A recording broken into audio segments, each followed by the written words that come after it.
Amid endless wars, a terrifying rumor spreads, a crazed mercenary who charges into battle with no fear of death. After each fight, he vanishes, only to reappear wherever the Empire wages war. Some say he's driven by revenge, not gold. And before every clash, he whispers one chilling phrase, "I live again." Whispers claim he was once a prince, the last surviving heir of a fallen kingdom. That prince is none other than our protagonist Yuri Briole, the disgraced third prince of Briole, blamed for his kingdom's destruction. Once a reckless royal, seen gambling in casinos and stirring political unrest, Yuri's downfall began with betrayal. A secret meeting with Princess Yekaterina, a shattered bond, and an overheard conversation led to Briole's collapse. The empire struck, castles burned, soldiers died, his brother vanished. With no allies and nothing left, Yuri fled, haunted by the thought that Yekaterina betrayed him. He survived as a ghost of his former self, throwing himself into every war, every deadly mission, hoping for an end, but death never came. Until one day, he meets a ghost from his past, Laurent, the knight who once saved his life. But now, Laurent seeks vengeance. With a blade in his chest and guilt consuming him, Yuri expects peace in death, but fate has other plans. The pendant glows, time twists, and Yuri wakes up in his younger body right before it all began. Yuri's father looks at him in disbelief, surprised that he remained asleep for 3 days. He asks if Yuri is all right. As Yuri sees his father, confusion grips him. The man standing before him should be dead. How could he be here? Yuri assumes his father must have ended up in hell too. He grabs his father's hand, thinking it makes sense. For someone who always preached honor, he certainly lived a life of indulgence. His father responds by hitting him on the head, frustrated with the nonsense. Yuri reacts, annoyed that his father still hasn't broken the habit of hitting people, even in the afterlife. He mockingly tells him to repent. There's still time. Just then, a leaf floats near Yuri's face. He glances outside the window. There are no sinners, no hellfire, no demons tormenting him. That shouldn't be the case if this truly was hell. Suspicion builds in his mind. Before he can think further, his head spins, and he collapses. As he loses consciousness, Yuri reflects. At first he believed it was a dream or a long déjà vu, but no matter how hard he tried, he neither woke up nor saw the world end. Instead, long-forgotten memories began repeating with absolute precision. He's forced to accept the truth. He has returned to the past. It's spring again, the same year he turned 13. He's been given another chance. The next morning, his servant Ina arrives to wake him. She reminds him that he had asked to be woken up for sword training. Yuri suddenly jumps out of bed and tells her to get his clothes ready, but quickly remembers he needs to wash up first. Ina asks him to calm down and suggests they start with washing his face, offering her help and asking him to sit. As she helps him, Yuri's mind drifts back to the past. The memory of Ina's death flashes before him. A wave of emotion takes over. He suddenly asks Ina to slap him, requesting a clean hit across the face. Confused, Ina hesitates, asking if he truly wants her to commit treason. Yuri insists it's not treason if it's an order. Still uncertain, Ina asks if he's absolutely sure. Yuri declares that he, Yuri, never goes back on his word. After taking the slap, Yuri heads to sword training. As he spars, thoughts run through his mind. He's reminded of Ina's strength, something he had forgotten. No one offers him ointment for the red mark on his face, not even Bernard, who says nothing about his stance. Bernard simply makes him spar. Yuri wonders when swordsmanship training shifted to just sparring alone. Yuri recalls a moment from his past when Bernard spoke to his father, expressing frustration. Bernard had said that although the prince was born with rare talent, he wasted it. If only Yuri had shown more diligence, he could have been the greatest blessing to the Briole family. In the present, Yuri reflects on how it all began. His refusal to cooperate during training had led Bernard to reduce their sessions to simple sparring. Instead of working harder after hearing that, Yuri had only grown lazier. Determined to change, Yuri declares to Bernard that from this day forward, he wants proper training. He promises to give his all. Bernard, surprised by the prince's resolve, agrees without questioning the sudden shift. He activates his skill and announces that Yuri's real training will begin. Without hesitation, Bernard charges at Yuri with full force. Yuri reacts too late, caught off guard. As the session intensifies, Yuri remembers that Bernard was once feared as the sword demon before he came to Briole. After training, Yuri collapses on the ground, exhausted, and reflects on the brutal intensity. This is what true training with Bernard feels like. If not for his past life as a mercenary, he would have been completely overwhelmed. Even though it's training, such relentless sparring promises rapid improvement. He notes how Bernard blocked every single one of his attacks. Meanwhile, Bernard observes Yuri in silence, surprised by how much the prince has improved. Suddenly, Ina arrives and informs Yuri that he must stop and come immediately. The king has summoned him. When Yuri asks why, Ina explains that Count Johannes has brought his son to the palace. Yuri instantly recognizes the name. In his previous life, this was the very man who betrayed the kingdom and opened the gates to the empire. Got Barkvar. The moment he hears it, Yuri becomes serious and demands to know where that traitor is right now. The scene transitions to the royal dining hall, where everyone sits together for a meal. Count Johannes looks toward Yuri and comments on how much the third prince has changed. He notes Yuri's improved physique. The king responds dryly, suggesting that his son must have eaten something strange. Johannes laughs and requests that whatever Yuri is eating should be shared with his own son. The king replies that Johannes' son is intelligent too. Johannes humbly adds that his son still lacks in many areas. Across the table, Gott stares at Yuri, who returns the glare with visible anger. A boy sitting beside Yuri notices and asks if something happened between them. Yuri replies that Gott had stabbed him in the back. Shocked, the boy questions why Yuri would let that go, especially being the great Yuri Briol. Yuri silently observes Gott, noting how he pretends to be dignified while discreetly scanning the room. To Yuri, he hasn't changed at all. Gott, sensing the tension, glares back at Yuri with equal hostility. But Yuri closes his eyes and thinks, this is for Gott's own good. The events of the last life must not repeat. In the past, their fight had started around this same time. Though it was a petty squabble, Yuri wonders if that grudge had led to Gott's eventual betrayal. Later, outside in the courtyard, Yuri approaches Gott and hands him a wooden staff. He acknowledges Gott's sword skills and confronts him directly. He reminds Gott that the kingdom has no place for narrow-minded knights. Gott, caught off guard, says he's not even an official knight yet. Yuri points out that even so, he's destined to become one who will serve the kingdom. Without warning, Yuri declares the challenge a duel and charges forward. Gott manages to block Yuri's attack with the staff, but Yuri follows up with a sand attack to his face. Gott pleads for the prince to respect the knight's code, but Yuri tosses his staff aside, walks up, and kicks him again, knocking him to the ground. Taking up his staff again, Yuri reflects on the past, how Gott had once betrayed his father and the kingdom by selling information to the empire. Yuri then speaks firmly, reminding Gott of his father's honorable position as a respected count and knight. He challenges Gott to think about the true meaning behind such titles and the responsibility they carry. Extending a hand toward him, Yuri acknowledges the desperation to survive, but insists that in this life, in Briol, no knight will be allowed to hold such weak convictions, including himself. He asks once again why Gott's father is a count and who gave him that power. He urges Gott to understand the essence of his role and to reflect deeply on his words. Gott, moved, takes Yuri's hand and accepts the lesson with respect. After Gott leaves, the boy sitting beside Yuri turns to him with a smirk. He admits that Yuri's performance wasn't half bad and acknowledges that Yuri is actually good at fighting. Yuri reacts with surprise, asking if he really thought he would lose. The boy casually replies that he did. Yuri questions what the boy even thinks of him. Without hesitation, the boy responds. Yuri is known as the kingdom's biggest troublemaker and gambler, but Yuri calmly declares that he won't live that way anymore and advises the boy to stop messing around too. The boy looks at him, amused, and asks if something snapped in Yuri's brain. As the day passes, evening settles in during sword training. Exhausted, Yuri lies down on the ground. Bernard approaches and praises his performance, declaring that they'll stop for the day. He adds that it's time for Yuri to start learning a mana method. Curious, Yuri asks if Bernard will teach him his personal method. Bernard immediately refuses, stating that it's not suitable for someone of Yuri's caliber. Instead, he recommends the Briol method, emphasizing its balanced energy flow and high efficiency. Yuri reflects on his past life, remembering how he had mastered the Briol method as a mercenary, even reaching the edge of its limits. Bernard notices Yuri's hesitation and asks if he's considering something else. Yuri confirms and requests Bernard to recommend someone from the Royal Guard, someone who may not be skilled yet but shows remarkable potential. Yuri recalls that there was one technique in his previous life that he had never even attempted.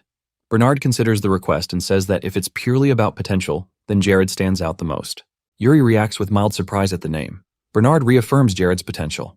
Yuri begins recalling the man. He had met Jared near the end of the war in his past life. Back then, Jared's skills were mediocre. He was so underwhelming that it was shocking he'd survived so long. But clearly, he must have possessed immense natural talent. The problem was, he had never sharpened his gifts. When the war came, both he and Yuri had become like rusty swords. Determined, Yuri rises to his feet and announces that he will go meet Jared, his potential knight. His thoughts sharpen. It's time to knock some sense into him. Yuri arrives at the training ground, where a knight notices him and asks about his visit. Yuri replies that he just wanted to see how everyone was doing. The knight responds with enthusiasm, saying everyone is working hard, though none can compare to Yuri. As Yuri observes the scene, he notes to himself how fired up the entire group looks. He then asks where Jared is. The knight points toward a figure in the distance, referring to him as that rookie. Yuri spots him and realizes Bernard's point. Though training is essential for growth, Jared is only doing the bare minimum. Deciding to step in, Yuri asks for a wooden sword, expressing interest in sparring. The knight asks who he intends to spar with, and Yuri firmly points toward Jared, the slacker. Soon after, Yuri and Jared stand face to face. The crowd gathers, cheering Jared on. Yuri challenges Jared, saying he's heard of his great potential and wants to see what kind of knight he truly is. Jared nods in agreement. Yuri launches forward, initiating the match and hoping not to be disappointed. Their duel begins, drawing gasps from the watching knights. Everyone praises Jared's sharp and precise movements. While fighting, Jared starts noticing something unusual. The distance between them stays too consistent. Yuri is matching his pace perfectly. Yuri finds the battle dull, comparing it to a rehearsed performance. Deciding to escalate, he attacks for real. Jared blocks the strike, and Yuri observes his beast-like reflexes. Jared, on the other hand, realizes he's been holding back too much. Despite his past life experience, Yuri admits to himself that Jared remains a seasoned knight. Though he doesn't expect to win, he still wants to land at least one clean hit. With renewed energy, Yuri charges in and succeeds, delighting himself. Another knight watching from the sidelines exclaims in disbelief, impressed by Yuri's successful attack. Yuri checks with Jared, making sure he's not holding back. Jared begins to feel something's off. Though he seems to be on the offensive, it feels as though he's the one being pressured. Yuri makes another move, barely missing Jared. He shouts in frustration at how close it was. Jared, now visibly irritated, starts taking the match more seriously. Suddenly, the watching knights notice something alarming. Jared is using a mana method during the sparring match, and it's against the third prince. Jared unleashes an attack, but Yuri quickly dodges it. Both realize what just happened. Jared's expression turns anxious, and Yuri is momentarily surprised. A nearby knight asks Yuri if he's all right. Yuri assures him he's fine, reminding everyone that this is what sparring is supposed to be. He tells Jared to pick up his sword again, saying the real fun was just beginning. Without hesitation, Yuri charges again, and the duel resumes. While fighting, Jared reflects on the prince's determination. Unlike himself, Yuri pushes beyond his limits, continuously driving himself even further. As the intense sparring match continues, Jared feels something unfamiliar stirring inside him. His blood seems to boil with excitement, an emotion he never felt even when facing opponents stronger than himself. Fueled by this sudden surge, Jared lunges forward and attacks Yuri. Yuri quickly raises his sword to block the strike. Jared, astonished, realizes that something deep within is being awakened by this young prince. Yuri retaliates with a swift strike, but Jared narrowly evades it and counters immediately. His sword crashes against Yuri's with such force that Yuri's blade snaps apart. The clash comes to an abrupt halt. Yuri steps back and declares the match over, admitting that he learned something valuable from Jared. He extends his hand forward in acknowledgement. Jared accepts the gesture, commending Yuri for a great match. Internally, he's still shaken. He has never witnessed such burning fighting spirit and obsessive drive, especially from someone so young. Yuri then playfully confronts Jared, pointing out the blood on his own body. He questions whether Jared plans to simply stand there after making the prince bleed. Realizing his mistake, Jared quickly apologizes and exits the scene. Exhausted, Yuri lies down on the ground. The surrounding knights gather around him, praising his performance and calling it impressive. Just then, one of the knights notices a figure approaching. The captain has arrived. Surprised, the knight asks when he got there. The captain replies that he just arrived. He casts his gaze toward Yuri. This man is Sand, the captain of the Royal Guard. A few days later, Jared is seen walking through the training grounds when Yuri suddenly calls out to him, asking if his shift is over. Startled, Jared turns to see the prince standing there with a determined look.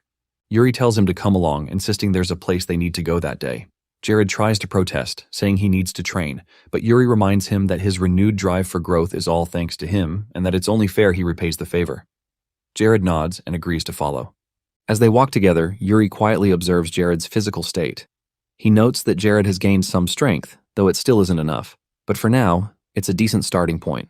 Jared eventually asks where they're going. Yuri brushes it off and tells him to stay quiet and follow. When Jared warns him against doing anything dangerous, Yuri assures him there's no need to worry, as another companion will be joining them. At that moment, Yuri calls out loudly for Hernando. When Hernando responds, Yuri requests his assistance. Hernando replies that he has somewhere else to be. Without hesitation, Yuri offers to pay off his gambling debt. Surprised, Hernando asks if he's serious. Yuri confirms it and even reminds him that it's a debt Hernando owes him from last time. He challenges Hernando to recall a time when he lied. Hernando says that, outside the gambling den, he's never actually seen Yuri at all. Yuri pauses and wonders if he had really been that deeply involved in gambling. Regardless, he promises again to cover the debt and insists that Hernando follow him. Hernando agrees, on one condition. He pulls out a written contract and demands that Yuri sign it. Yuri stares at the paper and thinks to himself that the title of Briol's third prince seems to hold very little value if this is what it's come to. He then turns to Jared and tells him to guarantee his promise. Confused, Jared asks what he means and Yuri clarifies. He wants Jared to serve as the witness to his words. Jared agrees without hesitation. With that settled, Hernando joins them and asks where they are going, especially since Yuri is bringing both a knight and a mage along. Yuri finally reveals the destination, Sword Mountain. From this moment forward, their mission is to loot the ancestors' dungeon. Soon, the trio begins their journey through a narrow cave. Hernando, surprised, comments on the hidden path beneath the palace, unaware such a route even existed. Jared turns to Yuri, asking where the cave leads. Yuri explains that it connects directly to Sword Mountain. Jared recalls a legend about the mountain and the Briol progenitor. Yuri confirms it, thinking back to his past life. After Briol fell to the Empire, a dungeon was discovered within Sword Mountain. It housed the legacy of Briol's progenitor and caused a major stir across the continent. That hidden route was originally built as an escape tunnel, which is why the Empire inherited the legacy untouched. But now, unlike his past self who only fled, Yuri was determined to face forward, to claim the inheritance that once slipped away. As they exit the cave through a hidden gate, Hernando questions how Yuri got the key. Yuri remembers how it was hidden in the corner of the study, just like before, a detail he'd overlooked in his previous life. Out loud, he brushes off the question, saying it doesn't concern Hernando. As they trek through dense vegetation, Hernando pricks his hand on a sharp plant. Yuri warns him to be cautious, as the local flora is dangerously sharp, and urges everyone to stay close. Hernando, rubbing his injured hand, asks Jared if Yuri's been eating something strange lately. Before Jared can respond, Yuri cuts them off, demanding they pick up the pace. Hernando remarks that Yuri's personality clearly hasn't changed. Suddenly, Yuri halts. A pack of dire wolves appears nearby. He informs them that the wolves are moving in groups and could be many more nearby. When Jared asks how he knows that, Yuri casually claims to have read it in a book. Hernando stares in disbelief. Yuri instructs them to move quietly, as the wolves haven't noticed them yet, but the silence breaks when Hernando accidentally makes a sound. One of the wolves charges at him, but Jared reacts instantly, slashing its throat. Yuri acknowledges Jared's quick response, noting that he identified the coarse fur and used a mana method effectively. However, the alpha wolf has now taken notice. The alpha lets out a piercing howl, summoning more wolves.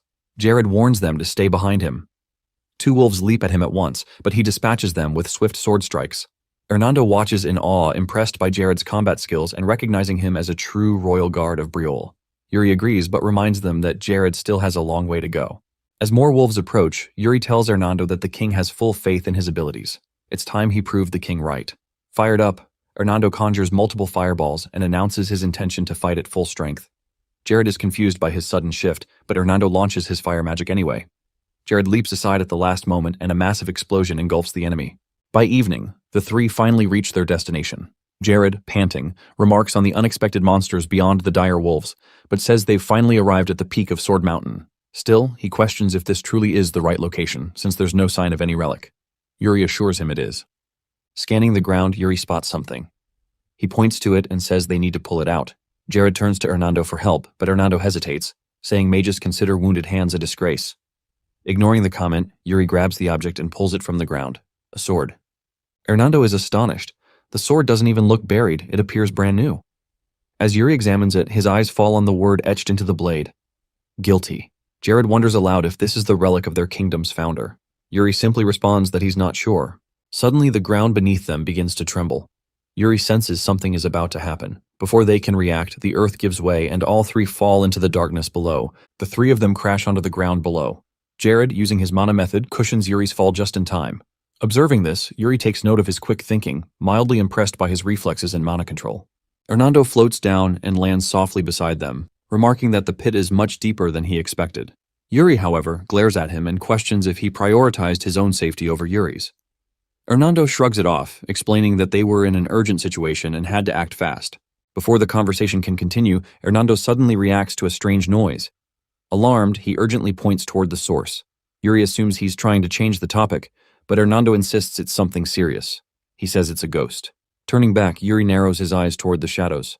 From the darkness ahead, a death knight begins to approach them, an imposing figure clad in armor with an eerie aura. Yuri turns to Jared and orders him to get up, but Jared doesn't respond. Irritated, Yuri kicks him sharply, forcing Jared awake. Disoriented, Jared blinks and slowly realizes what's happening. Spotting the undead knight, Jared immediately draws his sword and moves in front of Yuri, declaring that he'll handle the threat. Meanwhile, Yuri analyzes the situation calmly, recognizing the creature before them. A death knight. Once a mortal warrior, now reborn from the grave. Their strength typically surpasses what they possessed in life. But Yuri, stepping forward confidently, stops Jared. He says there's no danger. Jared, confused, asks how he knows. Yuri says he can sense the knight's intent. This undead guardian is clearly here to protect the Founder's dungeon, and with Yuri carrying the Founder's blood, there's no way the knight would attack him. As if in response, the Death Knight slowly draws his blade. Jared and Hernando react instantly, startled by the gesture. The knight swings his sword once with tremendous force. Hernando, witnessing the motion, gasps in disbelief, joking that Yuri's head was split in half. Yuri gives him a sharp look, prompting Hernando to quickly correct himself, saying it was just his hair that got split. The Death Knight finally speaks, his deep voice echoing through the chamber. He remarks on Yuri's condescending attitude, saying it reminds him of someone else. Yuri, intrigued, asks who he's referring to. The knight answers, Eric Briol. Hernando is stunned.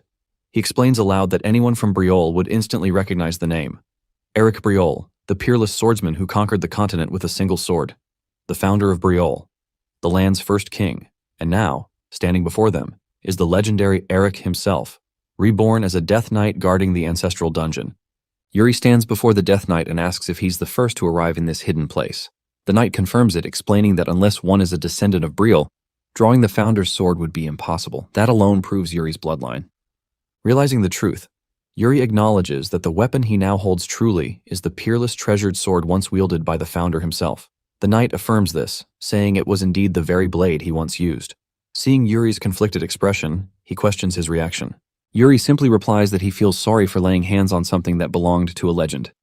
The Death Knight then demands Yuri's purpose for coming. Yuri answers with clarity. He is Yuri Briol, the third prince of Briol, and rightful heir to Eric Briol.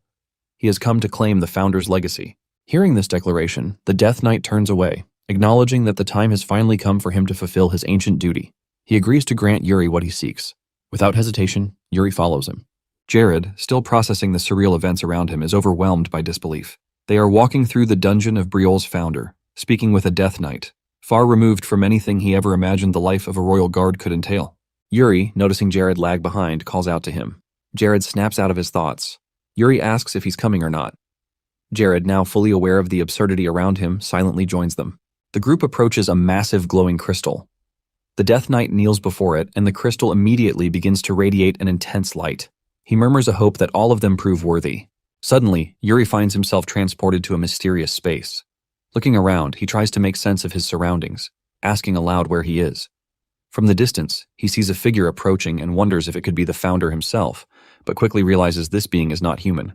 Before he can react further, the figure lunges forward and launches a sword strike. Yuri raises his own blade in defense, blocking the attack. He instantly senses the force behind the move. This is clearly a mana method. The mysterious figure taps the center of its chest, sending streams of mana surging through its body and into its sword. Observing closely, Yuri realizes the figure is demonstrating how to control mana directly. He questions the intent, being asked to mimic mana manipulation in the middle of battle. Clearly, his ancestor had an unconventional way of teaching. For someone with no prior training in mana methods, this trial by combat was borderline insane. But Yuri, with the experience of a past life, knows he's one of the few who could even attempt such a feat. Lowering himself, Yuri touches the ground, attempting to channel mana. A surge of power flows into his hand, and he wonders if this is how it's supposed to feel. With no complete grasp on the technique, he chooses to push forward regardless. He reminds himself of the future that awaits, one where the Empire will soon bare its fangs and invade Briol. This time, he refuses to let history repeat. He resolves to become stronger, to protect his kingdom at any cost. With renewed determination, Yuri charges forward, declaring his intent to absorb every aspect of Eric Briol's swordsmanship. He strikes fiercely. Meanwhile, Jared regains consciousness in a separate space that resembles a training ground. Confused but alert, he calls out into the silence, demanding any opponent to reveal themselves. Behind him, a figure appears, one that looks exactly like him. Shocked, Jared wonders if this is some kind of doppelganger, possibly part of the Death Knight's test.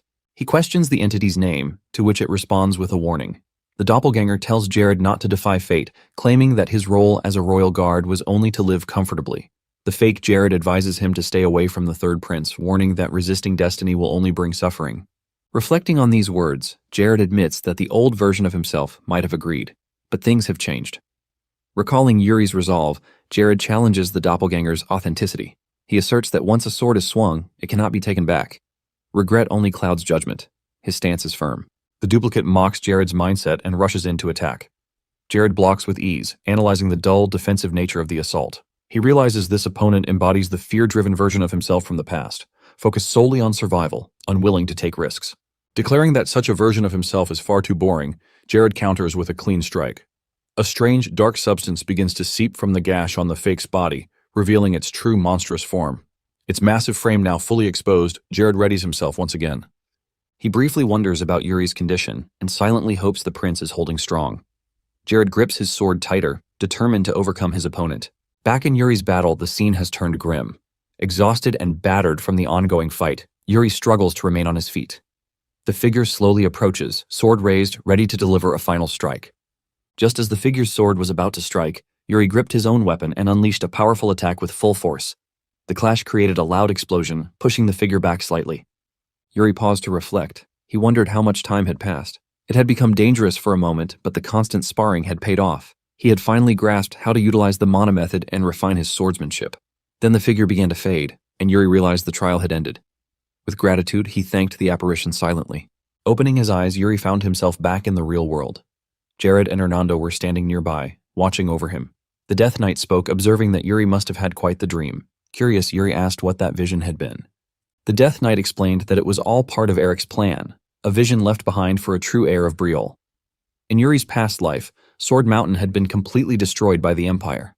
As a result, no member of the Briol family had ever made it this far. But this time, history had shifted. Yuri asked if the mana method he had just learned was used by the founder himself. The Death Knight clarified that it wasn't.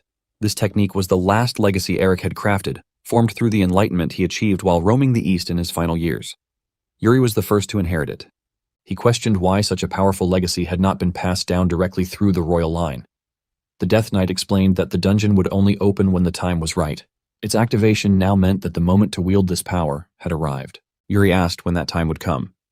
The Death Knight simply told him to discover the answer himself. Looking down at his sword, Yuri inquired about the mana method's name. The Death Knight told him it was called Soul Severance. Then he instructed Yuri to kneel. Yuri complied. Placing a hand on Yuri's head, the Death Knight commanded him to never fear his enemies. Yuri agreed. The knight continued, urging him to act on his beliefs and uphold Briol's duty to the end. Yuri confirmed his resolve once more. Suddenly, the Death Knight gripped Yuri's hair tightly, delivering one final message. Briol never abandons its honor, even in death. That, he declared, was the true oath of Briol. With those parting words, the Death Knight vanished. The next morning, sunlight poured into Yuri's room as Ina opened the curtains. She commented on his late return and asked if he was tired. Yuri replied that he had visited the Royal Palace archive the night before. Surprised, Ina asked why he had gone there all of a sudden. Yuri explained that there was a specific record he needed to find. In his thoughts, he recalled discovering a note hidden among royal family records. It revealed that Eric Briol had a brother, one who had discarded his honor and vanished from history without even a name. Yuri now believed that man was the Death Knight, and likely the original wielder of the sword. Ina quickly reminded him that His Majesty was requesting his presence. Yuri asked why. She said she didn't know the exact reason, but after meeting with Sir Hernando, the Emperor had summoned him right away. Yuri remembered Hernando's words from the previous night. He had declared that he would report everything to the Emperor. When Yuri had asked if it was really necessary, Hernando had confidently replied that it was. Back in the present, Yuri understood that Hernando had indeed informed the Emperor of everything. Standing before his father, Yuri respectfully asked if he had been summoned. The Emperor confirmed it. Hernando had already shared that Yuri had left the palace without permission and discovered the Founder's dungeon within Sword Mountain. Yuri casually replied that it had just turned out that way. The Emperor then asked if Yuri had also found the sword inside the dungeon. Yuri nodded. Rising from his seat, the Emperor said he had been hearing a lot about Yuri's transformation. First from his maid, then Bernard, Saned, and now Hernando. He gently placed his hand on Yuri's head and asked what had caused such a change. Yuri remained silent. The Emperor asked again if he had no intention of answering. Yuri said it wasn't that. The Emperor pressed further, questioning why Yuri looked hesitant and stepped back. Yuri explained it was because the Emperor had clenched his fist. Acknowledging this, the Emperor encouraged him to speak. Yuri replied that he had a dream. Surprised, the Emperor asked about the dream. Yuri said that in it, he had committed a great crime. The Emperor leaned in, intrigued. He asked what crime Yuri had committed in that dream. Yuri admitted that the sin he saw in his dream was failing to protect Briol until the very end. In that vision, the kingdom was engulfed in a brutal war, and countless lives were lost. Though he tried to reverse the outcome, his efforts fell short. When the kingdom fell, he wandered without honor and eventually died. Upon waking from the dream, he noticed that the necklace given by his mother had vanished. He began to wonder if the dream had been a warning, one sent by his mother herself. The Emperor asked what had caused the kingdom's downfall in that dream. But Yuri, cautious, thought to himself that it was far too early to mention the Empire. Since he was actively altering the events of the past, there remained a possibility that the Empire's invasion might never happen. Instead, he simply replied that he couldn't identify the army. The Emperor accepted the answer, and whether it had been a nightmare or a message from Lily, he expressed relief that Yuri was improving. But Yuri questioned that silently. In truth, he wasn't sure if he was getting better. He was simply doing everything possible to repent for his past failures. The Emperor then told Yuri there was something else they needed to discuss, instructing him to bring his sword. The narration shifted to Emperor Fiore Briol's legacy. He was a genius, known to have picked up the sword as soon as he could walk. Being the first to master countless martial paths, his name had been carved into the continent's history. At this point in time, he was recognized as the strongest among the continent's top 10 warriors. Simply put, he was the most powerful swordmaster alive. Yuri, stepping into the Emperor's personal training hall for the first time, acknowledged that. The Emperor responded, explaining that he once believed none of his sons possessed talent in swordsmanship. Yuri disagreed, saying he believed he had potential. Hearing that, the Emperor pointed his sword at Yuri and asked how one defined talent in a swordsman. Was it strength, speed, reflexes, or wisdom? Even if someone possessed all these qualities, did that truly make them great? He continued, saying that above all, what truly mattered was an element, a force capable of pushing someone beyond their limits, something stronger than fear or duty. Yuri then sensed a change in his father's aura. Sheathing his sword, the Emperor admitted it was hard to explain, but likened it to a calling. Yuri suggested it might be fate. The Emperor pondered that, saying it may or may not be. Yuri thought back. In his past life, he hadn't been destined to become a swordsman, but perhaps this life offered a different path. The Emperor then asked what Yuri believed. Did he feel destined to wield the sword? When the distant future brought death to his doorstep, would he still be holding a sword in his hand? Yuri hesitated. He didn't feel anything, and as he turned to look at his father, the Emperor's expression had turned fearsome, causing Yuri to feel a sudden wave of fear. Then, voices echoed in Yuri's head, warning him to escape. The atmosphere around him changed instantly. Suddenly, flames engulfed the city. A vivid vision of Briel burning filled his sight. It was the same war-torn nightmare as before. Shocked, Yuri questioned what was happening. Why was Briel on fire?